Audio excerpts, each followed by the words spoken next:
નમસ્કાર વિદ્યાર્થી મિત્રો, રાસાયણિક સમીકરણ અને રાસાયણિક પ્રક્રિયાઓ લાસ્ટ લેક્ચરમાં આપણે અસંતુલિત રાસાયણિક સમીકરણ, સંતુલિત રાસાયણિક સમીકરણ વિશે ભણ્યા હતા.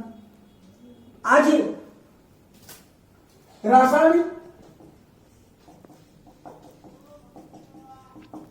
સમીકરણ સંતુલિત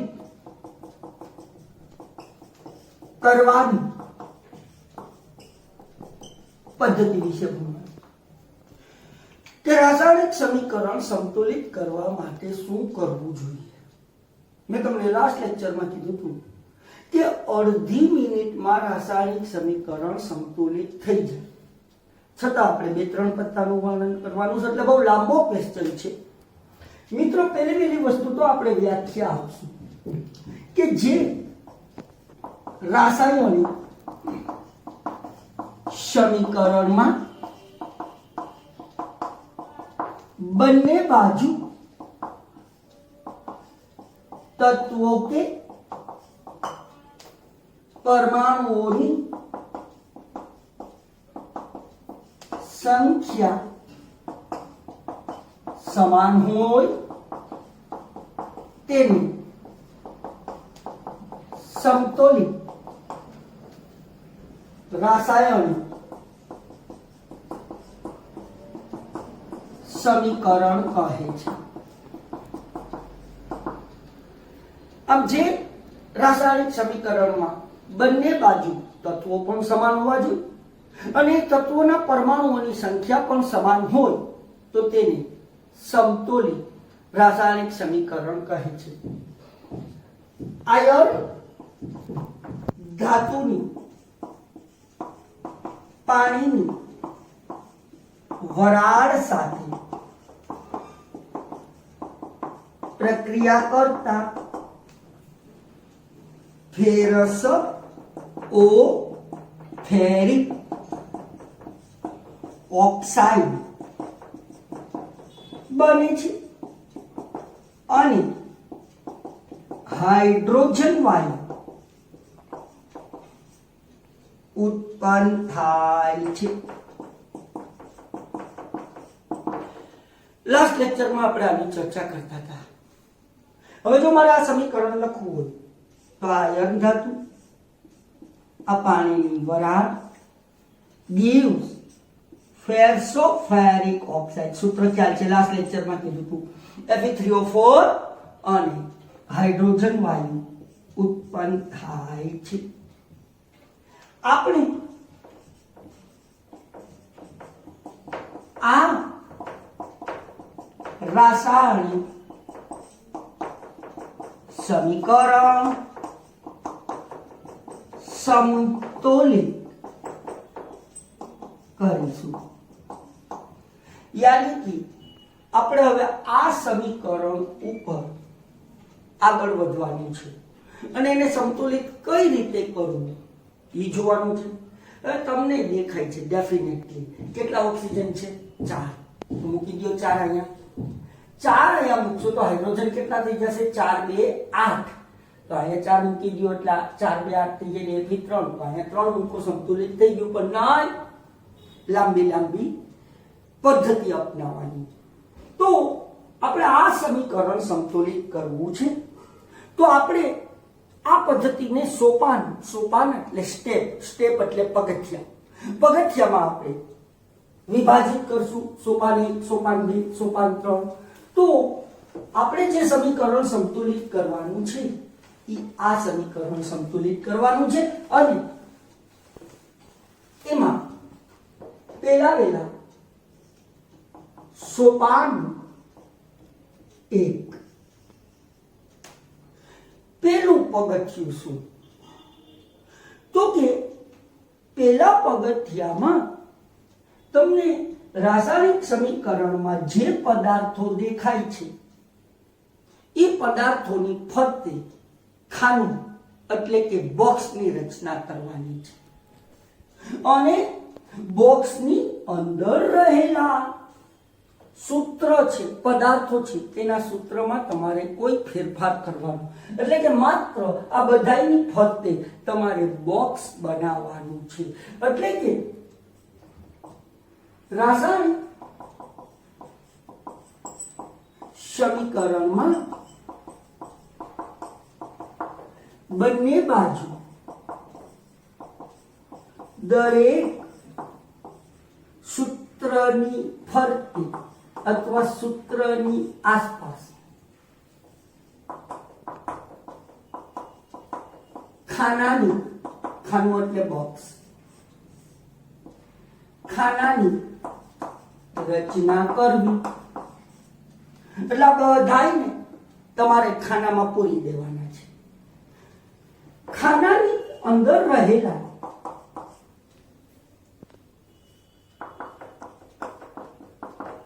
પદાર્થના સૂત્રમાં કોઈ ફેરફાર કરવો નહીં. તો લખો આ સમીકરણ. ઓકે, આ સમીકરણ પેલું હતું. ચલો હવે તો કે આ Fe એની ઉપર ખાનું પ્લસ આ H2O પૂરી દો ખાનામાં, gives Fe3O4 પૂરી દો ખાનામાં, પ્લસ H2 પૂરી દો ખાનામાં. આ સમીકરણ આપણે બીજું કીધું. ઓકે બાળકો, તો તમે કઈ નવું નથી કર્યું, દરેકને ખાનાની અંદર મૂકી દીધા. અને બીજું કે ખાનાની અંદર રહેલા ઘટકના સૂત્ર ક્યારેય બદલવાના નહીં. આ સૂત્ર Fe નું Fe જ રહે, H2O નું H2O જ રહે, Fe3O4 નું Fe3O4 ને H2 નું H2. આગળ સંખ્યા ઉમેરાશે, મૂકી શકાય, પણ હવે આના સૂત્ર બદલશે નહીં. આ તો સોપાન 1. તો સોપાન 1 માં શું કીધું? તો કે રાસાયણિક સમીકરણમાં બંને બાજુ આવેલા સૂત્રોની ફરતે ખાનુંની રચના કરવી અને ખાનાની અંદર રહેલા પદાર્થના સૂત્રમાં કોઈ ફેરફાર કરવો નહીં. હવે તો કે સોપાન બીજું હું પૂછતો જઈશ, છેલ્લું સમીકરણ રાખીશ. ઓકે, હવે સોપાન 2. સોપાન 2 અલગ કલરથી લખું. મિત્રો, સોપાન 2 શું કહે છે? તો કે બંને તરફ જે કોઈ તત્વ આવેલા છે એના પરમાણુઓની સંખ્યાની ગણતરી કરવી. બંને તરફ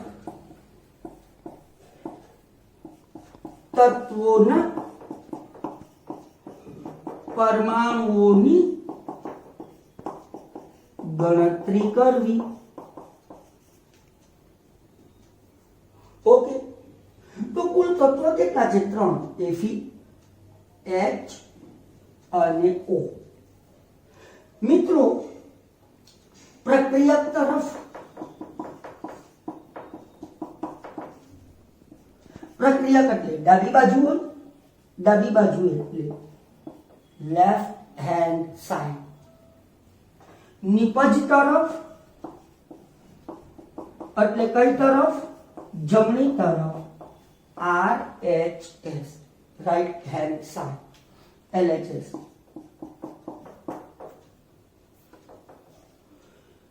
ત્રણ પરમાણુ છે, આયર્ન, ઓક્સિજન અને હાઇડ્રોજન. HO iron. હવે તમે જોઈ શકો છો કે પ્રક્રિયક તરફ આયર્ન કેટલા છે? 1. પણ નિપજ તરફ આયર્ન જોઈ લો કેટલા છે? 3. હવે ઓક્સિજનની વાત કરીએ તો પ્રક્રિયક તરફ ઓક્સિજન 1 છે, દેખાય અહીંયા? જે નિપજ તરફ જુઓ ઓક્સિજન કેટલા છે? 4. હાઇડ્રોજન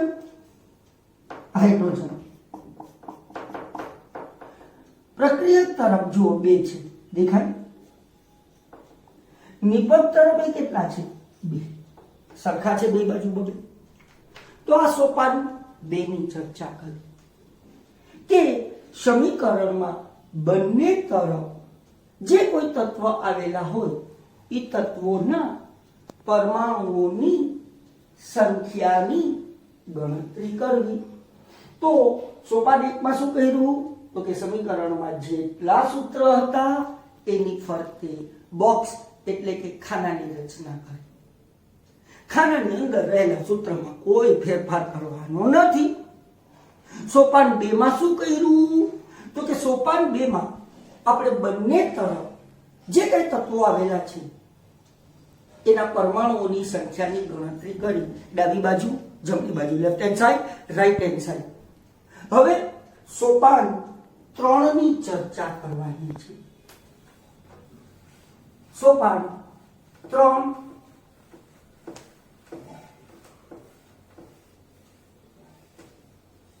આ સમીકરણ બીજું હતું. હમણાં હું લખું પાછું સમીકરણ બીજું. સોપાન આપણું જે સમીકરણ હતું એ હું સૌથી ઉપર લખી નાખું એટલે આપણને ખ્યાલ પડે. ત્યાં Fe હતો પ્લસ આ H2O હતો gives Fe3O4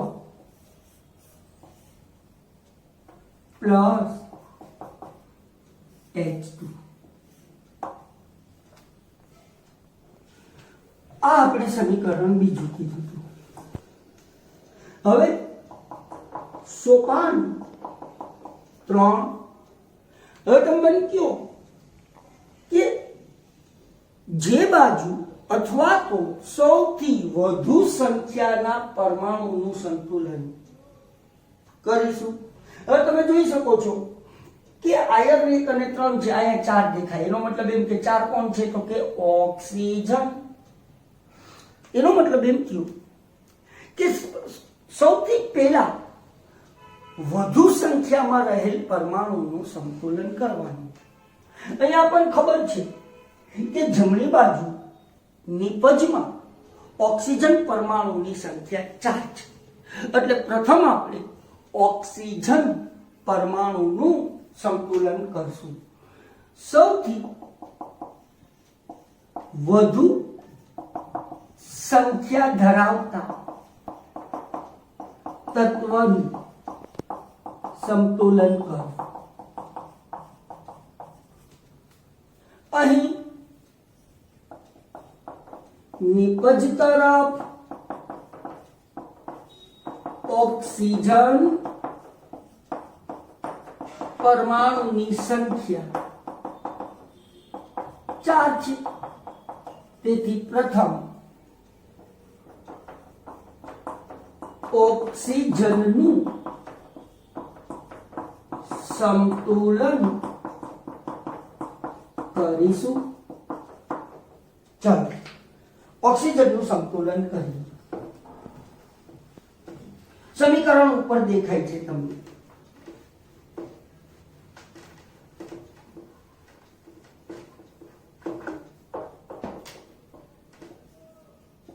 ઓક્સિજનનું સંતુલન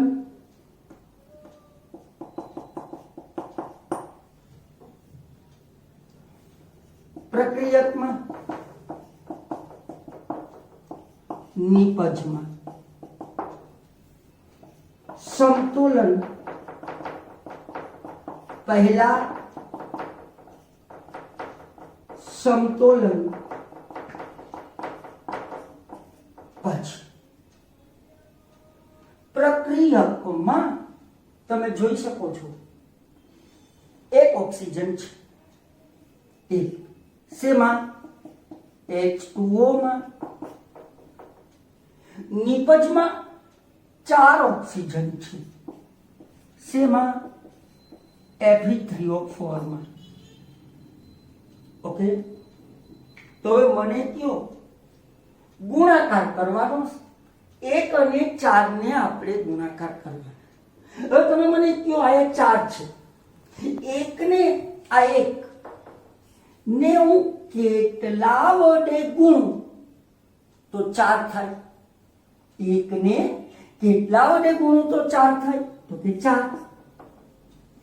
આ 4 છે તો 4 ને કેટલા વડે ગુણું તો 4 થાય તો કે 1 એનો મતલબ એમ કે આ 1 ઓક્સિજન છે એને મેં 4 વડે ગુણ્યા એનો મતલબ એમ થયો કે આને 4 મૂકવાના અહીંયા Fe3O4 માં 4 ઓક્સિજન છે એને મેં 1 વડે ગુણ્યો એટલે એનો મતલબ એમ થયો આ 1 એટલે કે Fe3O4 ની આગળ 1 મૂકવાનો ને 1 લખાતો નથી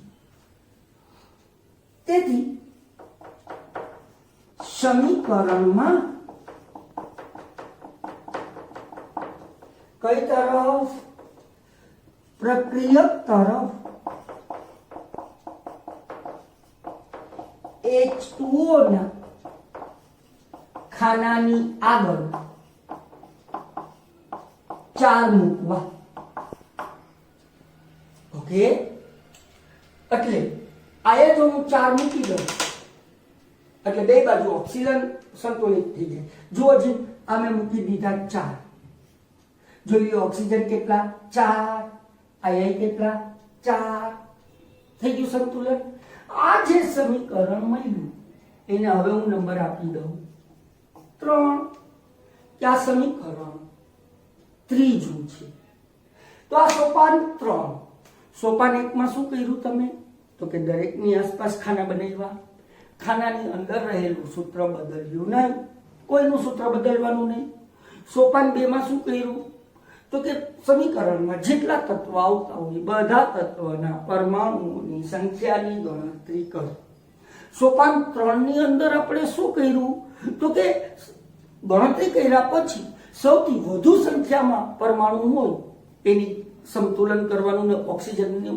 પરમાણુની સંખ્યા સૌથી વધુ છે એટલે આપણે પહેલા ઓક્સિજનનું સંતુલન કર્યું હવે જેમ ઓક્સિજનનું સંતુલન કર્યું એમ હવે સોપાન 4 ની અંદર હાઇડ્રોજન પરમાણુનું સંતુલન કરશું એટલે હવે આપણે સોપાન 4 ની ચર્ચા કરવાની છે મિત્રો અડધી મિનિટનું કામ કેટલું લાંબુ છે જોઈ શકો છો તો આ સોપાન 3 પૂરા થયા હવે સોપાન 4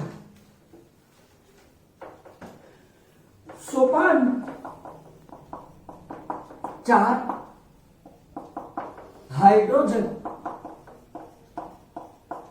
પરમાણુનું સંતુલન કરો હાઇડ્રોજન પરમાણુનું સંતુલન કરો તો હમણાં જ મેં કીધું પ્રક્રિયક તરફ નિપજ તરફ સમતોલન પહેલા જેમ ઓક્સિજન નું કર્યું એમ હાઇડ્રોજન નું સમતોલન પછી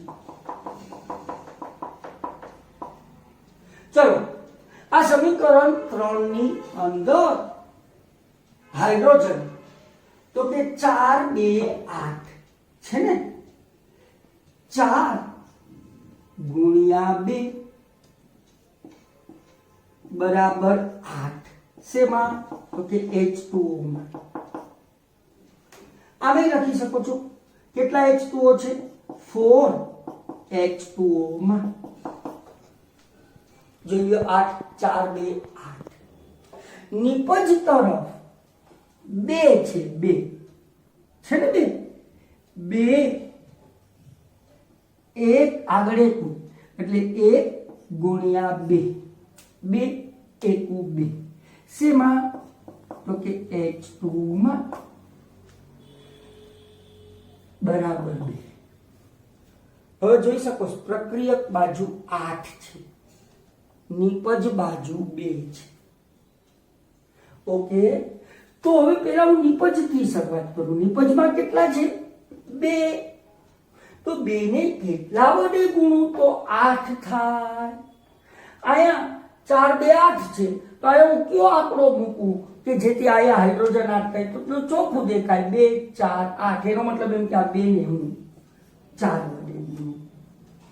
જ્યારે અહીંયા તો ઓલરેડી 8 છે જ, આ બે સરખા થવા જોઈએ। 4 ને 2 વડે ગુણું એટલે 8 થાય। 8 ને કેટલા વડે ગુણું તો 8 થાય, તો કે થઈ ગયા 8 × 8 4 2। તો એનો મતલબ એમ થયો કે અહીંયા તો મારે કાંઈ મૂકવાની જરૂર નથી, તો અહીંયા જે 2 હાઇડ્રોજન છે એની આગળ 4 મૂકો। તેથી નિપજ તરફ H2 ના ખાનાની આગળ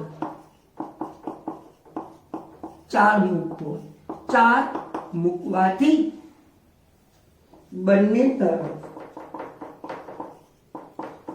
હાઇડ્રોજનનું સમતોલન થાય છે। તો શું કરું તો કે આ Fe બોક્સની અંદર પ્લસ કેટલા H2O 4 H2O gives Fe3O4 plus H2 ના ખાનાની આગળ 4 મૂકવાના છે। આ 4 H2 આ જે આવ્યું એ સમીકરણ 4 આવ્યું। સમીકરણ 4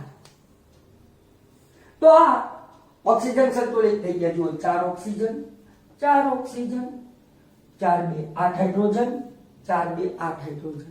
હવે આ જ રીતે આયર્ન એટલે કે Fe નું સંતુલન કરવાનું છે। તો આ સમીકરણ 4 છે। હવે આપણે Fe નું સંતુલન કરીશું।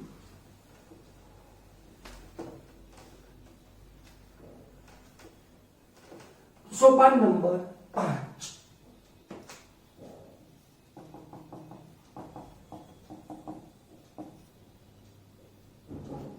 આયર્ન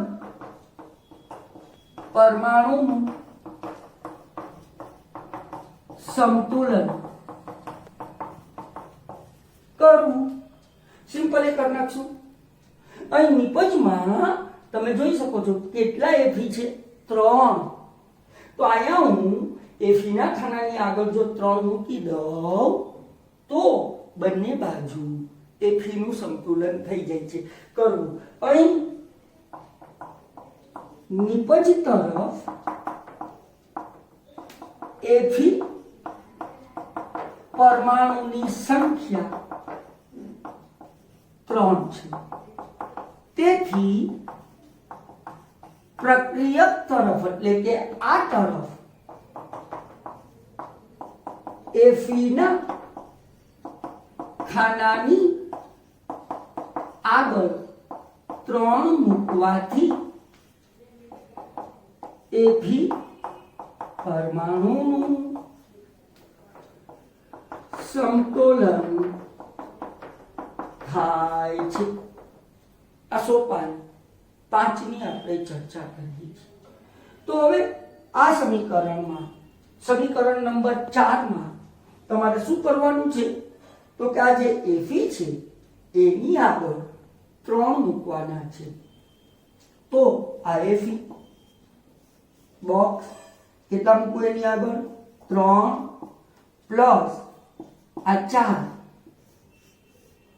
H2O gives Fe3O4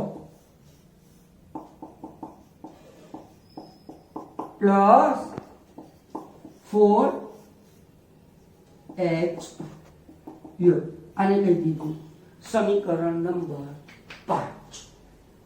તો આપણે 3 તત્વનું સંતુલન કરી નાખ્યું। સોપાન 5 પૂરું થયું।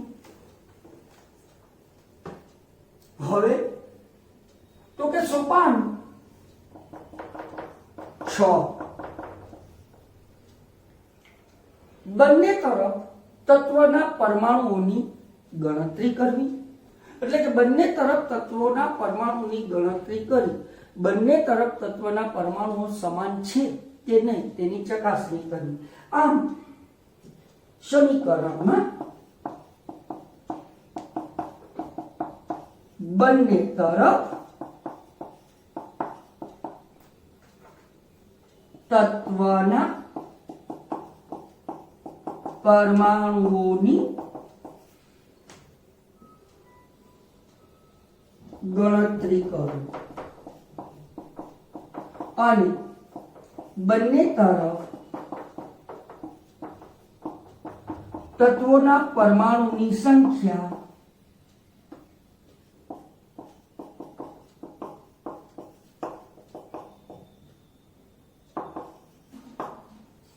સમાન છે કે નહીં તે ચકાસો.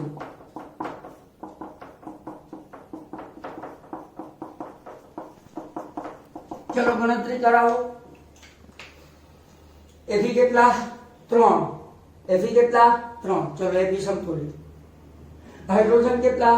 4 2 8. હાઇડ્રોજન કેટલા? 4 2 8 સમતુલિત. ઓક્સિજન કેટલા? 4.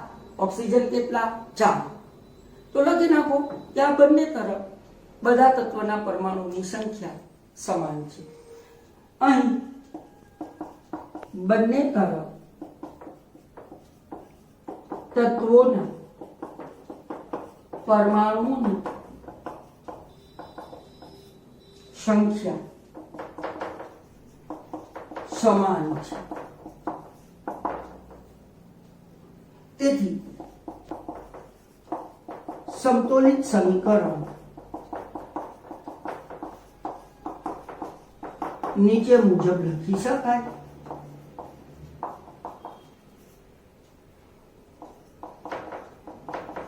અત્યાર સુધી આપણે જે કઈ સમીકરણો લખતા એ આંશિક સમતોલિત સમીકરણો હતા. આંશિક એટલે થોડાક સમતોલિત હતા. હવે તો કે સમતોલિત થઈ ગયું, લખી નાખીએ. હવે બોક્સ બનાવવાની જરૂર નથી. 3 Fe plus 4 H2O gives Fe3O4 plus 4H2. થઈ ગયું, સમતુલિત સમીકરણ થઈ ગયું. ના આજે સોપાન 6 પૂરું. હવે સોપાન 7.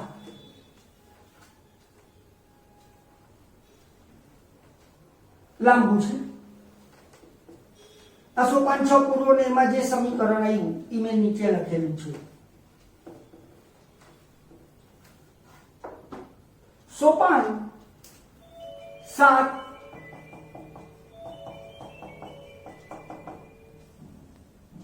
ભૌતિક અવસ્થા દર્શાવવી.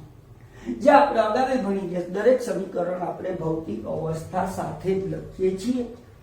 સમીકરણમાં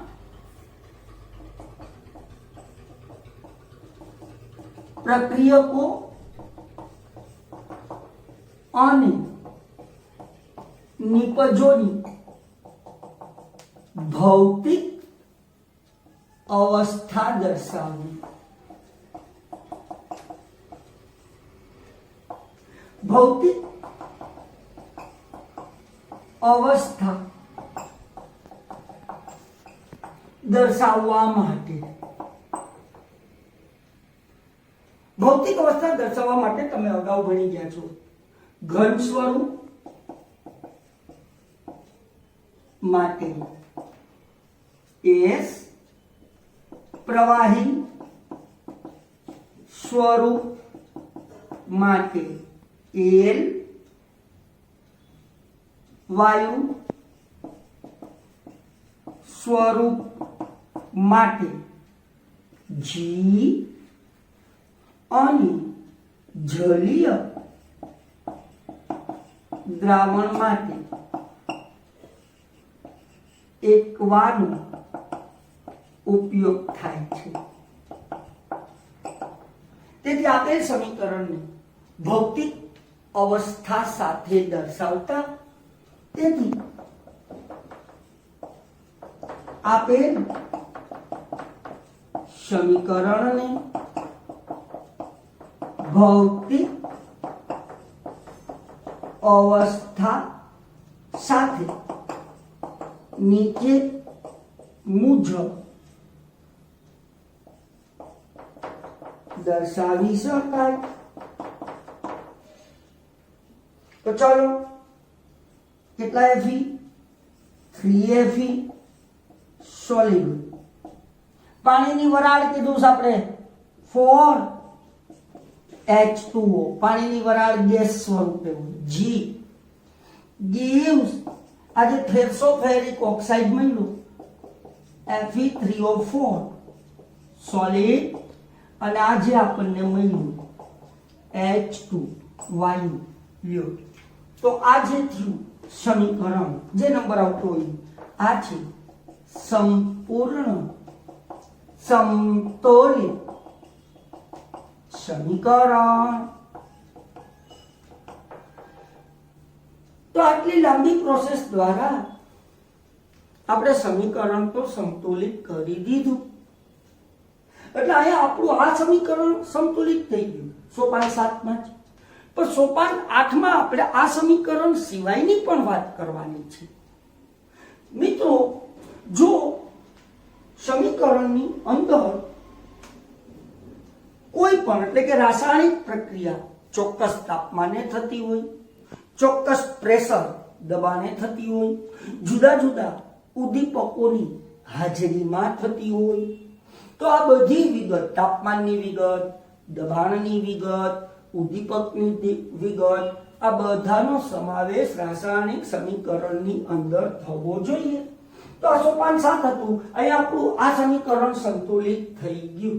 ઓકે, આ સંપૂર્ણ સંતુલિત સમીકરણ. હવે સોપાન 8 માં આપણે પ્રક્રિયા પરિસ્થિતિનો અભ્યાસ કરવાનો છે કે પ્રક્રિયા પરિસ્થિતિ કઈ જગ્યાએ દર્શાવવામાં આવે છે. એટલે કે સોપાન 8. સોપાન 8. જો રાસાયણિક પ્રક્રિયા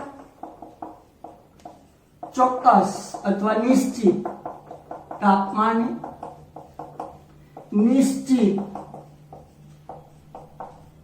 દબાણે અને ઉદ્દીપકની હાજરીમાં થતી હોય તો આ પ્રક્રિયા પરિસ્થિતિને તાપમાન, દબાણ, આ જે પ્રક્રિયા પરિસ્થિતિ છે એને તમારે ગિવ્સના સમીકરણની ઉપર જે ગિવ્સ હોય, તીર હોય, એ ગિવ્સના તીરની ઉપર દર્શાવવામાં આવે છે. પરિસ્થિતિને તીરની એટલે નિશાની ઉપર અથવા નીચે દર્શાવવામાં આવે છે. કઈ રીતે આવે છે ઉદાહરણ દ્વારા આપણે જોઈએ. જેમ કે આ કાર્બન મોનોક્સાઇડ વાયુ છે. Carbon monoxide. આ કાર્બન મોનોક્સાઇડ વાયુની હું હાઇડ્રોજન વાયુ સાથે પ્રક્રિયા કરું તો બનશે આલ્કોહોલ CH3OH મિથેનોલ. મિથેનોલ બને છે મિત્રો. મિથેનોલ આલ્કોહોલ શ્રેણીનો પદાર્થ છે જેનો અભ્યાસ આપણે ચોથા પાઠની અંદર કરશું. કાર્બનિક સંયોજન એની આખી શ્રેણી હોય મિથેનોલ, ઇથેનોલ, પ્રોપેનોલ, બ્યુટેનોલ. હવે આ પ્રક્રિયામાં 340 વાતાવરણ જેટલું દબાણ, તમને ખબર છે કે અત્યારે આપણા બધા ઉપર જે હવાનું દબાણ લાગી રહ્યું છે એ એક વાતાવરણ છે. દબાણ આપણે વાતાવરણ એકમમાં માપીએ છીએ. તો આ પ્રક્રિયા 340 વાતાવરણ દબાણે થાય છે. તો આ 340 વાતાવરણ દબાણ છે એ પ્રક્રિયા પરિસ્થિતિ થઈ. તો એ પ્રક્રિયા પરિસ્થિતિને પણ સમીકરણમાં દર્શાવવાથી રાસાયણિક પ્રક્રિયા વધુ સ્પષ્ટ બને છે, સમીકરણ વધુ સ્પષ્ટ બને છે. તો એ પ્રક્રિયા પરિસ્થિતિને આપણે અહીંયા દર્શાવવાની ગિબ્સના સમીકરણની ઉપર 340 વાતાવરણ દબાણે પ્રક્રિયા થાય છે. સમીકરણ સંતુલિત કરો તો કાર્બનિક છે ને કાર્બનિક છે. હા, હાઇડ્રોજન ગણો અહીંયા તો 3 ને 1 4 થાય છે. તો હાઇડ્રોજન અહીંયા 4 કરવા માટે આગળ કેટલા મૂકવું? 2. આ જ રીતે તમે પ્રકાશ સંશ્લેષણની પ્રક્રિયાનો અભ્યાસ કર્યો છે. પ્રકાશ સંશ્લેષણની પ્રક્રિયામાં આ કાર્બન ડાયોક્સાઇડ વાયુ, પહેલા તો વનસ્પતિ કાર્બન ડાયોક્સાઇડ વાયુ હવામાંથી મેળવે છે એના પર્ણો દ્વારા, અને આ કાર્બન ડાયોક્સાઇડ વાયુ વનસ્પતિમાં પાણીમાં ઓગળે છે અને બને છે જલીય દ્રાવણ એટલે એક્વા. જમીનમાંથી વનસ્પતિ પાણીનું શોષણ કરે છે H2O, અને તમને ખબર છે નિપજ તરીકે ગ્લુકોઝ C6H12O6 એ પાણીમાં ઓગળેલો એટલે એનું જલીય દ્રાવણ અને મુક્ત કરે છે કયો વાયુ? ઓક્સિજન. આના સિવાય દરેકની આગળ 6 મૂકી દો એટલે સમીકરણ સંતુલિત. બસ. તો આ પ્રક્રિયામાં સૂર્યપ્રકાશ હોવો જરૂરી છે, તો જ આ પ્રકાશ સંશ્લેષણની પ્રક્રિયા થાય. કાર્બન ડાયોક્સાઇડ, પાણી, ગ્લુકોઝ. સૂર્યપ્રકાશ હોવો અનિવાર્ય છે. તો એ પ્રક્રિયા પરિસ્થિતિ થઈ, એટલે અહીંયા લખવું પડે સૂર્ય પ્રકાશ. બીજું, આ પ્રક્રિયામાં મહત્વપૂર્ણ દ્રવ્ય ભાગ ભજવે છે ક્લોરોફિલ, જે વનસ્પતિના પર્ણમાં હોય છે. ભણી ગયા હરિત કણની અંદર ક્લોરોફિલ નામનું દ્રવ્ય હોય છે, એની મદદથી આ પ્રક્રિયા થાય છે. એટલે સમીકરણમાં તમારે દર્શાવવું પડે ક્લોરોફિલ.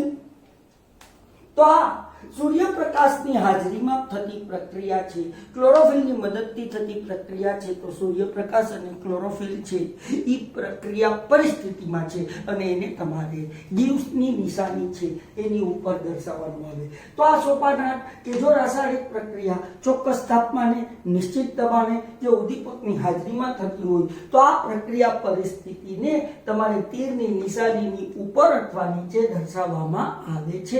અને આપણે એના ઉદાહરણ જોઈએ વિદ્યાર્થી મિત્રો. અને હવે આપણે એક નવા ટોપિક તરફ આગળ વધવાનું છે. પ્રવૃત્તિઓનો પાઠ છે, એટલે હવે નાની એવી પ્રવૃત્તિ જોવાની છે. જોઈએ મિત્રો. અને હવે એ પ્રવૃત્તિ છે કળી ચૂનાની પાણી સાથે પ્રક્રિયા. કળી ચૂનાની પાણી સાથે પ્રક્રિયા. મિત્રો, એ પહેલા અમુક વસ્તુ સમજીએ. આ કેલ્શિયમ ઓક્સાઇડ એને કળી ચૂનો કહે છે.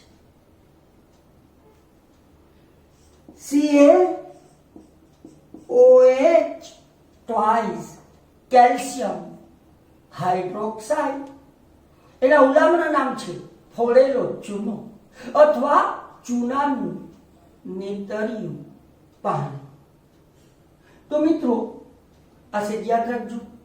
હવે આ કળી ચૂનાની પાણી સાથે પ્રક્રિયા કરવાની છે. એક બીકરમાં આ બીકર થોડો કળી ચૂનો લો. એક બીકરમાં થોડો કળી ચૂનો લો. તેમાં થોડું પાણી ઉમેરી. અમે પાણી ઉમેર્યું. બીકરમાં થોડું પાણી ઉમેરો.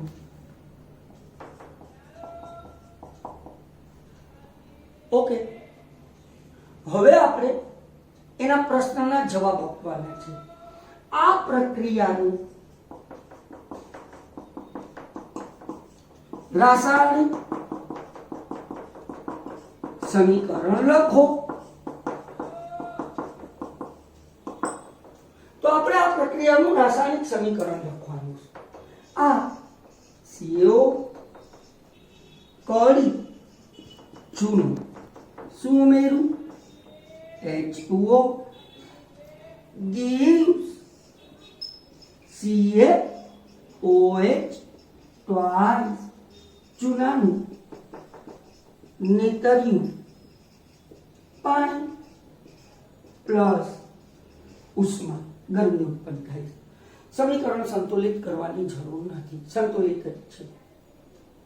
યાદ કરવા ધાતુના ઓક્સાઇડ વિશેની ચર્ચા, ધાતુની ઓક્સિજન સાથેની પ્રક્રિયા કે ધાતુની ઓક્સિજન સાથે પ્રક્રિયા કરતા ધાતુના ઓક્સાઇડ બને છે.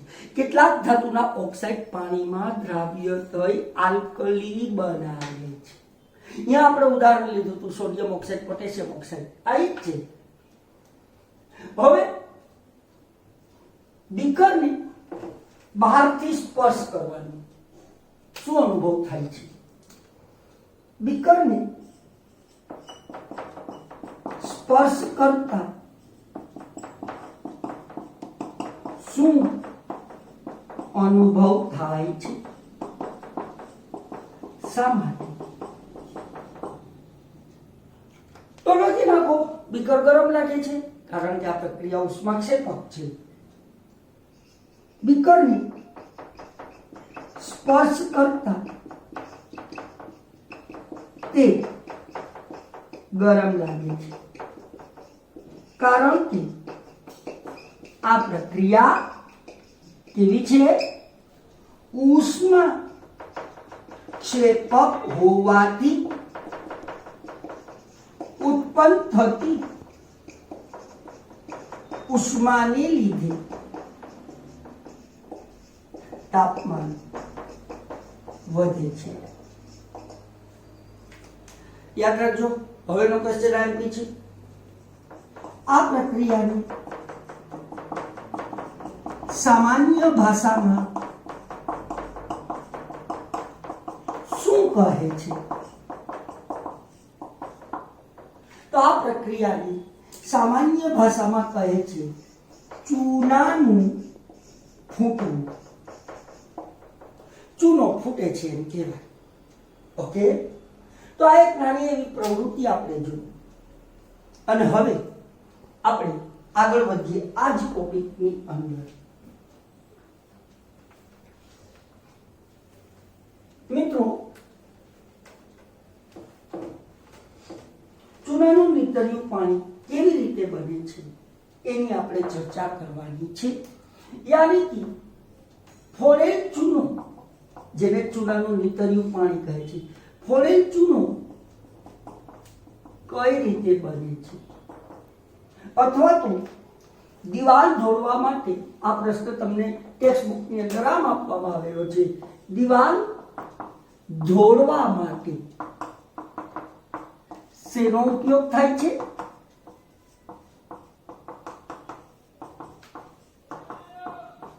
તેની બનાવટ જણાવો. ગામડામાં હજી આજે દિવાલ ઉપર ચૂનો લગાડવામાં આવે છે. આપણે એમ કે ચૂનો કર્યો નહીં, એને એમ કહેવાય કે દિવાલ ધોયડી, યાની કે દિવાલ ધોળવા માટે આપણે શેનો ઉપયોગ કરીએ છીએ? તો દિવાલ ઉપર જે આપણે ચૂનો લગાડીએ છીએ એને દિવાલ ધોળવું એમ કહે છે. તો જવાબ લખીએ કે દિવાલ ધોળવા માટે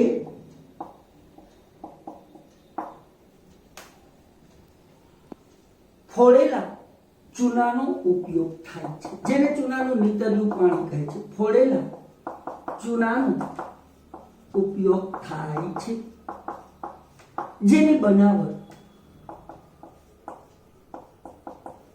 નીચે મુજબ છે. લ્યો કડી ચૂનો CaO કળી ચૂનો ઉમેરો એને પાણીમાં H2O પાણી gives CaOH twice ફોડેલો ચૂનો અથવા એનું બીજું નામ શું છે ચૂનાનું નીતર્યું પાણી મિત્રો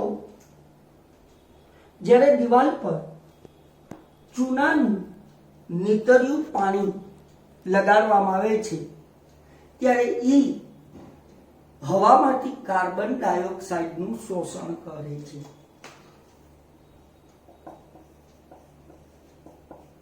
દિવાલ પર ચૂનાનું નીતર્યું પાણી લગાડતા તે હવામાંથી કયા વાયુનું કાર્બન ડાયોક્સાઇડ વાયુનું અથવા કાર્બન ડાયોક્સાઇડ વાયુ સાથે પ્રક્રિયા કરી કેલ્શિયમ કાર્બોનેટ બનાવે છે CaCO3 એટલે પહેલા તો તમે શું લીધું તો કે કળી ચૂનો એમાં હું ઉમેર્યું તો કે પાણી જે મિશ્રણ બન્યું એવું છે ફોડેલો ચૂનો ચૂનાનું નીતર્યું પાણી હવે પીછો લઈને દિવાલ ઉપર લગાડવા માંડ્યો એટલે દિવાલ ઉપર રહેલ ચૂનાનું નીતર્યું પાણી હવામાં રહેલા કાર્બન ડાયોક્સાઇડ વાયુ સાથે પ્રક્રિયા કરી અને કેલ્શિયમ કાર્બોનેટ બનાવે છે તેથી દિવાલ પર કેલ્શિયમ કાર્બોનેટનું પાતળું સ્તર બને છે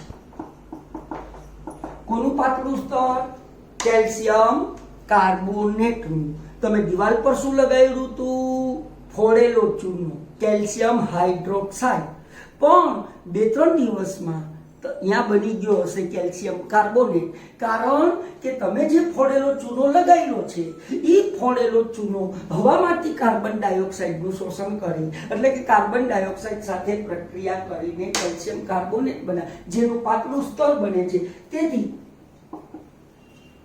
2-3 દિવસમાં દિવાલ વધુ સફેદ બને છે અને ચમકે છે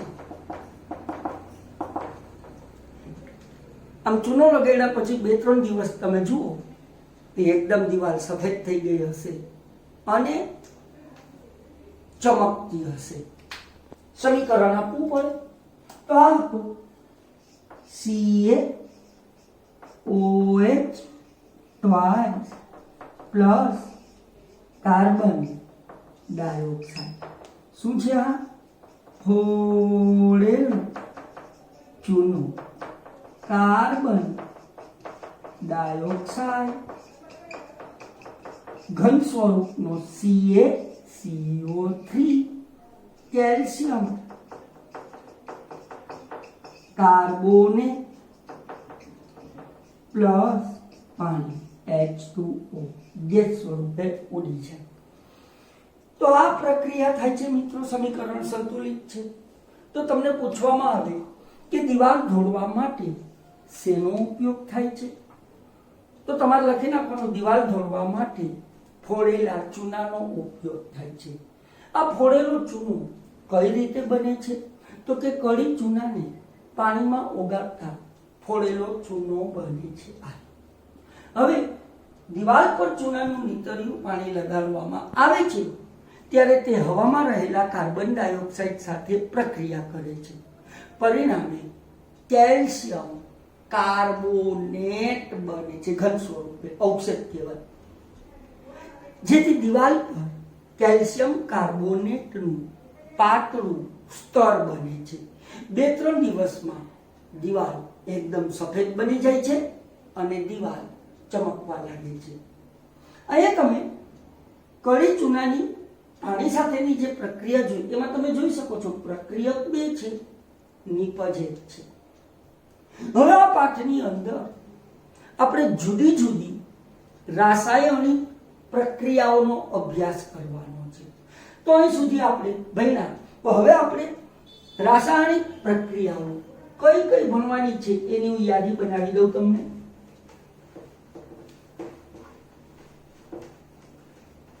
બહુ ઈઝી પાઠ છે. એક, સંયોગીકરણ. બે, વિઘટન. વિઘટન પ્રક્રિયા. ત્રણ, વિસ્થાપન પ્રક્રિયા. ચાર, દ્વિવિસ્થાપન પ્રક્રિયા. પાંચ, ઓક્સિડેશન અને રિડક્શન. તો નેક્સ્ટ લેક્ચર થી આપણે આ પાંચેય પ્રક્રિયાનો અભ્યાસ કરશું. આ પાંચેય પ્રક્રિયા પૂરી થાય પછી ધાતુ ક્ષારણ, લોખંડનું કટાવું અને ખોરાકનું ખોરાકનું, એટલે પાઠ ટૂંકો પણ છે, પાઠ ઈઝી પણ છે. તો નેક્સ્ટ લેક્ચર થી આપણે આ પ્રક્રિયાઓ શરૂ કરશું મિત્રો. આજે અહીં સુધી રાખશું. આભાર.